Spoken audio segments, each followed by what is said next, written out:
when I was making, I didn't sit down and say, okay, these are the things that I'm going to do. I was just trying different things. So after I tried the weight loss products, after I tried different things, I was like, okay, why don't I try things that are going to help improve my mental health as well as my physical health? Welcome to Reclamation, the podcast where conversations meet practical insights, guiding you through the maze of behavioral science to empower better public health outcomes. With a passion for bridging the gap between medicine, psychology, and sociology, Tabo brings a unique perspective to every episode. Get ready to reclaim your understanding of health and behavior. This is Reclamation. Welcome to another episode, this week's episode of Reclamation. I am so excited here because I have a lovely lady seated in front of me that I haven't seen in almost 2 years. Yeah, it should be 2 years, and she's looking amazing. She's looking awesome. I actually wish this was video so that you guys could actually see her. But yes, I have Namatama Luwinda, who is a medical licensed psychiatrist. She's a weight loss coach and she's a mental health activist. She's amongst the most, she's probably the most influential mental health activist we have in Zambia. Welcome, Namatama, welcome. Thank you, Tabo. Those vibes, I'm even feeling shy. Energy. Can you match my energy? I'm failing to talk now. So yeah, thank you for taking the time to come here. I know you've been so busy. I've been reaching out for a while and you're not feeling well, but yeah, I'm glad you took the time to come here. Thank you for having me. It's a pleasure.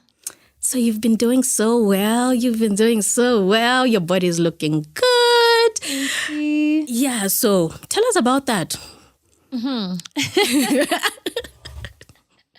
Where do I start? What happened? Because the last time I saw you, you were still just as pretty, but you were slightly bigger. Yeah. Yeah, so I lost weight. Okay, so when I was bigger, I experienced a lot of body shaming. And many people think that's what motivated me to lose weight. Oh, it isn't? No. So I thought so too. Okay. No, not at all. The body shaming didn't bring anything positive to me, really. It didn't, because initially the weight gain came, I would say, due to depression. Well, that's what my psychiatrist said when I just started gaining weight in 2020. It was because of the depression. And so the body shaming just made the depression worse, which made the weight gain even worse. So my motivation for losing weight was the love that I developed for myself. Initially, I enjoyed being big. But then the more that people spoke about me being big, I started to hate being big. I can't really say I ever hated myself. Yeah. Because I still loved myself and still saw myself as beautiful, but I just didn't like being big. Okay, so allow me to cut you off first. Because I know people are wondering when you say you gained weight because of depression. How? Like, what do you mean because of depression? As some of the people living with depression gain weight, they automatically gain weight. Like, how exactly did that lead to your weight gain? So there are different factors that may lead to people with depression gaining weight. Although what we see most of the time is people losing weight, right? So when you are living with depression, especially if it's clinical depression, it can have an effect on your metabolism. It can have an effect on your appetite. So it can either make you eat way less or eat way more. And in other instances, the person may not even be eating that much, but because their metabolism is so slow, they end up gaining weight from even the little that they eat. Okay, that makes sense. So what do you think happened to you? Were you eating more, or was your metabolism just messed up? I think it started with my metabolism being messed up, because initially I wasn't really like a foodie like that. Yeah. But then the more depressed I became, I started stress eating. And I would like anytime that I would be sad, I would go for milkshakes. And for me, that was therapeutic. And I even used to just... It was an escape, eh? Yes. Yeah. So I didn't realize that those milkshakes were adding... Yes. So due to the weight gain, I started developing physical health complications. So I had borderline high cholesterol. I was even diagnosed with hyperthyroidism at some point. I had issues with pneumonia. I know it doesn't seem like there's a connection between pneumonia and weight gain, but then if you have more fat, right, or more body mass, your lungs have to work harder. Look at you schooling us. Oh, yes. So you have to know that, hey, she has a degree. I know. The degree is working. Show us. Yes. So your heart and your lungs have to work extra hard to produce more oxygen. So because I had COVID pneumonia at some point, like it was terrible. Wow. And so after that, I had recurrent pneumonia about 5 times within a year, you can imagine. So I had all these issues there, even some other issues that I think if I mention all of them now, we'll it be will here be the whole day. Yes. Like, what was wrong with her? Exactly. So I decided I love myself enough to get myself healthy. So for me, it wasn't much about the way I would look, but the way that my body would feel and function. Okay. Nice. That was really nice. I had no idea. And I think a lot of us always thought it's because of what you went through on the Date My Family show and all that. But it's actually encouraging that you did it for yourself, which is very important. It's like intrinsic motivation. Eh? Yes. When I tried to do it because of body shaming, it just got worse. And I would start my jogs, and in the middle of a jog, I get angry at a comment that someone passed and like, I'm jogging just to impress that person. Yeah. I've stopped, and I'll stop jogging for like 2 weeks, and then I get back. But then when I said, this is for my own good, I was on with everything. Okay. So I know we always say motivation really isn't enough to keep you going a lot of times, but would you say doing it for the right reasons helped, like the intrinsic motivation because you were the one who actually wanted it and not validation from other people? Did that help you stay consistent with the journey when you decided this is what you wanted to do now? Definitely. Because as with all things, I mean, if you choose, for example, a university program for yourself, right? No matter how hard it is, you wake up to study. Yeah. But if it's your parents that chose it for you, you will not have the discipline to do it, to keep going. But then because I did it for myself, I actually enjoyed the process, and I'm still enjoying the process. I'm still making the summer body. You ain't like nothing yet. Reached. No. Okay. Yeah. Megan Thee Stallion vibes. You're getting there. Wow. Okay. That's actually interesting to hear. But what other ways have you managed to stay consistent, especially because you were still dealing with your mental challenges, your mental illness, you still had your depression that you had to live with. So how have you managed to stay consistent? How did you manage to stay consistent? How much have you lost? I don't remember the last time I checked my weight, but the last time I checked my weight, I think that was like a month ago, I was at 60 kgs and my starting weight was 87. Over 20 kgs? Yes. Okay, so you need to tell us. So how did you stay? Kgs. Yeah. So how did you actually stay consistent even when, because I know when you're living with depression, sometimes you just do not feel like engaging in any activity, even if you actually know the benefit and understand it. That's why I always keep repeating and saying today, it's one thing to know, but it's like the gap between the knowledge and the action. How are you making sure? Because I know you needed to do a lot of lifestyle modification with the working out, the diet. How did you go about that whilst you managing your depression? So on the aspect of health, right? The mental health aspect was also a huge factor. So when I was making my plan, it actually wasn't like I didn't sit down and say, okay, these are the things that I'm going to do. I was just trying different things. So after I tried the weight loss products, after I tried different things, I was like, okay, why don't I try things that are going to help improve my mental health as well as my physical health, Yeah. So I know that exercise is one of those things. So whenever I would feel lazy, I still have those days when I feel lazy. And I tell myself, you'll feel better after this.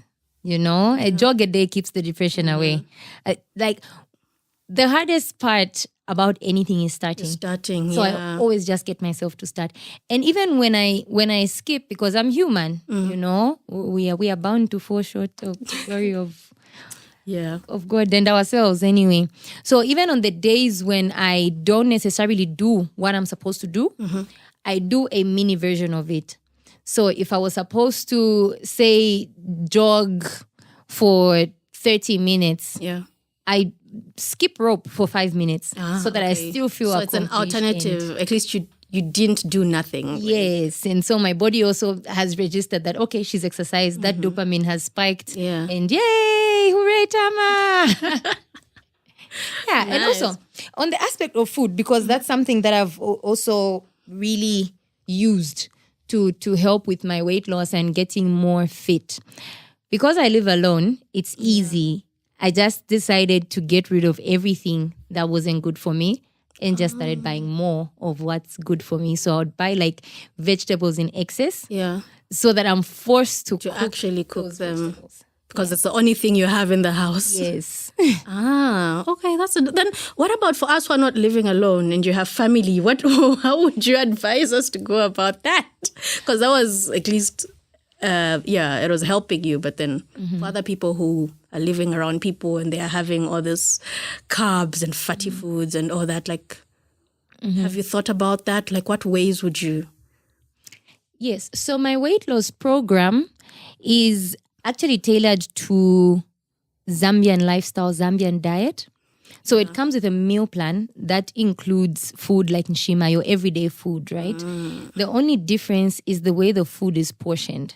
So if you are eating with your family, right, and you have nshima, you should just portion your food accordingly. So 50% of your plate should be filled with vegetables. So if you're eating shima, probably you'd need to cook 2 or 3 vegetables. Yeah. And then 30% protein and then 20% the carb. So the people in my group don't eat more than 1.5 lumps of shima. But they still get full.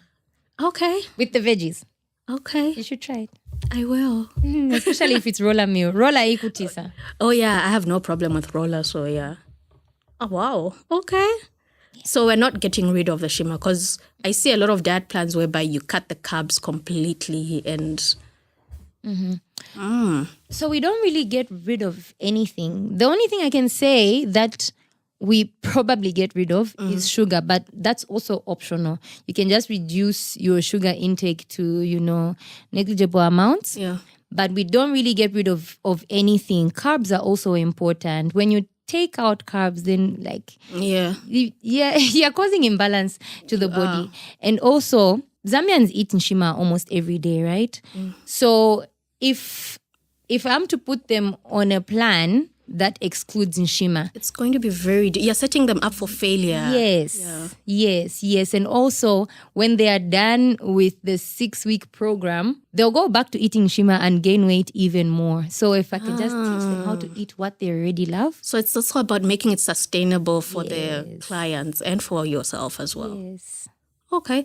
So earlier you mentioned that you discovered that you turned to foods such as milkshakes and others for comfort. How are you dealing with that now? Because I'm sure there are a lot of people who are having mental health challenges and would want to achieve a certain goal, but then what is standing in between them is the vice that they found themselves in that is providing them with comfort or a coping or an escape. So like the food, because you were turning to food for that. How did you, was it automatic? Like once you decided to say, I want to lose weight, did you stop wanting to have the milkshakes that you used to have? Like, how did that happen? How'd you go through that? What would you advise? Okay. So when I decided to improve my health, one aspect that I did not leave out was my financial health. So how that helped me was I constantly think of ways in which I can get what I want without spending money or spending minimum money. So I make my own shakes at home. That's really smart. Yeah, thank you. So I mix like different fruits and actually make my own protein shakes at home. Yes, I can even give you a quick recipe. Like come on, give us. It's simple. So for the average Zambian, protein shakes are very expensive. They are. But what's in them is literally soya. So if you are not allergic to soya, you can get that soya porridge that they sell. You know, the same cheap one. And then use milk and put your favorite fruits. I usually use banana as a base because it makes everything nice. I love bananas. So yeah, just mix those things. One thing that I also put in almost every shake is mabuyu. So like, the pulp from mabuyu, and also I boil the covers and extract that tea. So that helps to boost the immune system, and it also helps with weight loss. It also helps with suppressing your appetite and making your body warm. I think everybody needs a warm body. I have so much to say about that. You know, Zambians' obsession with warm bodies, the women. But yeah, we will not talk about that. But makes your body warm, which is a plus, I guess. It kills viruses. Okay. What viruses? Flu. The influenza that almost took you out a few days ago. Yes, and I killed it with mabuyu. With the mabuyu. Yes, okay, that's actually good to know. Oh, okay. Yeah. No. Noted. We'll try that out. Yeah, like mabuyu has about 10 times as much vitamin C than oranges. Did you know that? I didn't. You do. Wow, now I do. Glad you came. Become a mabuyu girl. Where'd you find them? The markets. They are there? Okay, I think it's because I'm never looking for them. Yeah. So, yeah. Yeah, but they're all over in the markets. Yeah. Okay. So, with your combined experience of actually wanting to lose... Okay, no. Actually, before we go there, after you have managed to lose weight, would you say you've reached your goal? Was this the ultimate goal? Like, when you were beginning this journey, what was your vision of the end looking like? I think I've actually gone beyond my goal because... Wow. Yeah, initially my goal was 65 kgs because that's what seemed healthy for my BMI and whatnot. Yeah. But then now I'm at 60 and I didn't expect myself to be this happy. I knew that I would be happy, but I've never been this happy in my life. Like I'm living my best life and wondering like, so there are people who are happy like this. Jesus. Because also, it's also been a spiritual journey. Initially, I would try to lose weight on my own. And there was, at some point, I just gave up and said, Jesus, I know you care about my feelings.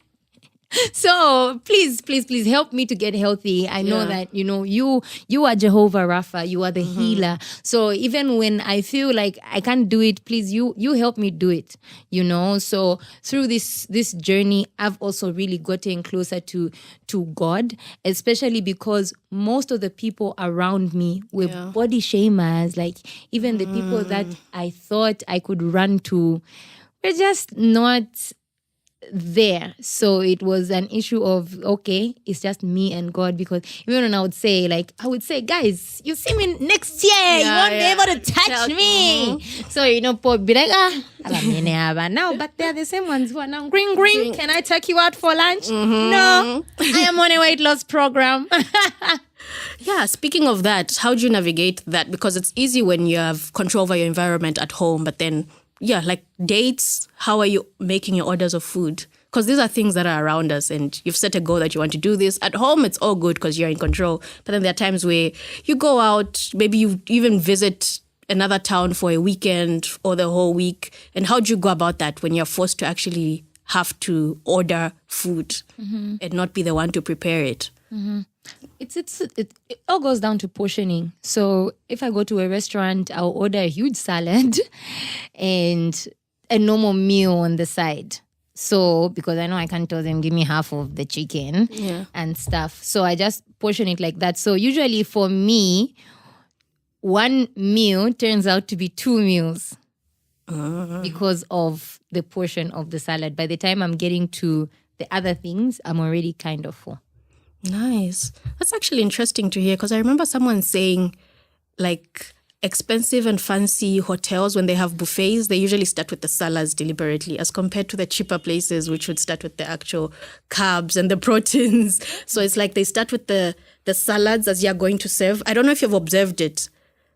I'm not sure. I've observed it twice. Like after I heard it, I'm like, okay, yeah, the more posh places do that. So it's like you're already full with your plate is already filled. So it's kind of working on your mind because you started with the salads before you got to find out what is there. And then you're now adding.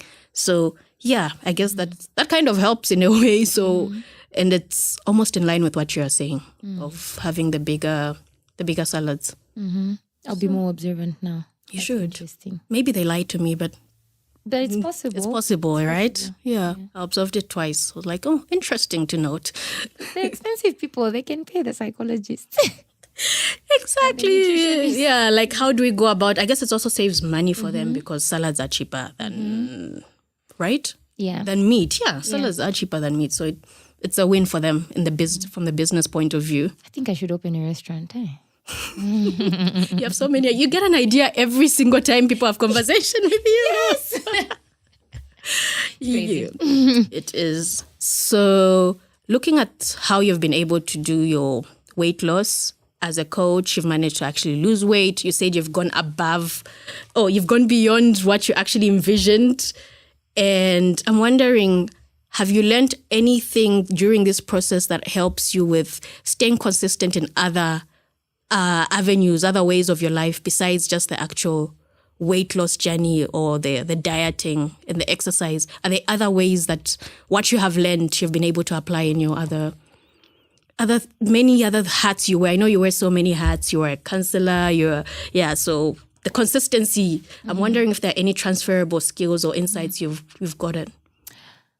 The biggest lessons that I have learned through my weight loss journey are financial lessons. Through my weight loss journey, I have found myself, I don't know if I can say making or multiplying more money. I'm able to save more money. I'm able to invest my money in, places that like long-term investments, short-term investments. Before, I wasn't the best person with money. I didn't really believe, I used to save, but just like, no more saving, piggy bank, 1 to 100 day challenges. But from seeing how my efforts with weight loss have compounded and given me results, I've been able to understand the principle of compounding. I used to have difficulties understanding money. That was the most difficult topic for me. For a lot of us, actually. Yeah. So now, because I have weight loss and fitness to look at, like, I started from here with all these issues and all this weight, but because I've been taking 30 minutes to jog, those 30 minutes probably don't even feel like a lot, but at the end of it, I'm seeing the results. So that made me start saving. Like, okay, if I save even just a small amount of money every day, so I cultivated a habit of saving every single day. And through that, I've been able to do things that I'm like, me? Yeah, like how did I do that? Even you are shocked. Things. Yeah, a big person now, clearly. I'm not ready. Big people. That's really nice to know. Any other insights you have for us? Anything else? Anything you wish I had asked in this conversation that is important that you think somebody listening would benefit from? You can only get better when you start to love yourself. And when I talk about self-love, I'm not talking about going to the spa or having a skincare routine. I'm talking about loving yourself enough to be disciplined. Discipline is also a form of self-love because you are investing in your future self. So with all things, you have to love yourself where you are now. So I started to love myself at 87 kgs. Yeah. And told myself I'm going to get this, I love this 87 kg body and I'm going to get it to 65 because I love it. And because I love it, I'm going to stress it until it does what I want it to do. Wow. So, love yourself enough to put yourself through pain that's going to pay off later. Wow. That's actually that's so wise. I feel like I've just, hey guys. You're powerful, Wisdom will kill me one day. It will. It actually will. I was thinking of asking something and it's just, I've lost my train of thought. Your wisdom just confused me. I swear your wisdom confused me. I hope you're going to cut that out. Like I really had something in mind. Anyway, how many more minutes? Okay, so that's very, very insightful. And if somebody's out there listening to you and saying, okay, she just has so much to give and they want to tap into that, how do they get a hold of you? Okay, so my socials, Namatama Luvinda. Wherever you just see Namatama, mental health, you just type in my name, something mental health will come. I don't think we are many Namatama Luvindas. Nah. Maybe the other ones are doing other things. Also, my number is 0777 003 153. So if you would like to join the weight loss, like my weight loss program is actually very affordable. And that was the point. Like I wanted to give Zambians an affordable option. We have no excuse now. Yes. So for 100 kwacha, you have unlimited coaching. You get a weight loss guide and you get a meal plan. And also you get mental health coaching. Yeah. Yes, because that is very important. Yes. So every day we do an exercise that helps to improve our mental health as well in just 100 kwacha. That really sounds like a bargain. And thank you for doing that, because I know it takes a lot to take from your time and your effort, your mental bundles to actually pour into other people. I'm so happy that you're doing this and making a change in people's lives.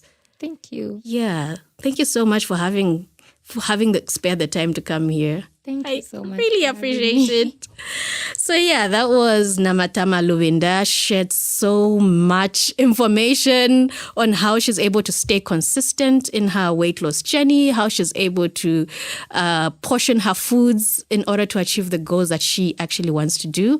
Her socials will be shared on the podcast description, show notes. Until next time. Bye. Bye. Thank you for joining me till the very end. In the world of behavioral science, every ending is just the beginning of something new. Please remember to subscribe, leave a comment, and stay tuned for more adventures in behavioral science as we continue our journey towards a healthier, more informed decision making. Until then, stay curious, stay vigilant, stay healthy. This is Tabo Lukato Hadonka signing off from Reclamation.